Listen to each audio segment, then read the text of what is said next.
കോഴിക്കോട് ഫറൂഖ് കോടമ്പുഴ സ്വദേശി മച്ചിലകത്ത് അബ്ദുൾ റഹീമിന്റെ മോചനവുമായി ബന്ധപ്പെട്ട കേസിൽ ഇന്ന് വിധിയുണ്ടാകുമെന്നായിരുന്നു പ്രതീക്ഷിച്ചിരുന്നതെങ്കിലും കേസ് നീട്ടിവെക്കുകയായിരുന്നു. ഇത് 12ാം തവണയാണ് കേസ് മാറ്റിവെക്കുന്നത്.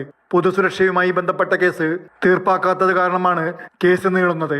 മെയ് 26 തിങ്കളാഴ്ച സൗദി സമയം രാവിലെ 9 മണിക്കാണ് അടുത്ത സിറ്റിംഗ്.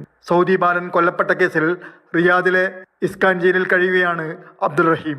2006 നവംബർ മാസത്തിൽ സൗദിയിലെത്തിയ അബ്ദുൾ റഹീം 3 മാസത്തിന് ശേഷം സൗദി ബാലൻ അബദ്ധത്തിൽ മരിച്ച കേസിലാണ് ജയിലിലായത്. 2012 കേസിൽ അബ്ദുൾ റഹീമിനെ വധശിക്ഷ വിധിച്ചു. എന്നാൽ കൊല്ലപ്പെട്ട ബാലന്റെ കുടുംബത്തിന് ദിയാധനമായി ഏകദേശം 34 കോടിയിലേറെ ഇന്ത്യൻ രൂപ നൽകിയതിനെ തുടർന്ന് സൗദി കുടുംബം മാപ്പ് നൽകി വധശിക്ഷയിൽ നിന്നും ഒഴിവായിട്ടുണ്ട്. എന്നാൽ പ്രൈവറ്റ് റൈറ്റ് പ്രകാരമുള്ള കേസിലുള്ള തീർപ്പ് പൂർത്തിയാക്കാത്തതാണ് ജയിൽ മോചനം വൈകുന്നത്. കഴിഞ്ഞ 19 വർഷമായി അബ്ദുൾ റഹീം ജയിലിലാണ്. മെയ് 26 തിങ്കളാഴ്ച കേസ് പരിഗണിക്കുന്ന ദിവസത്തെ പ്രതീക്ഷയിലാണ് അബ്ദുൾ റഹീമിന്റെ കുടുംബവും ഒപ്പം മലയാളി സമൂഹവും. Mathrubhumi news, Riyadh.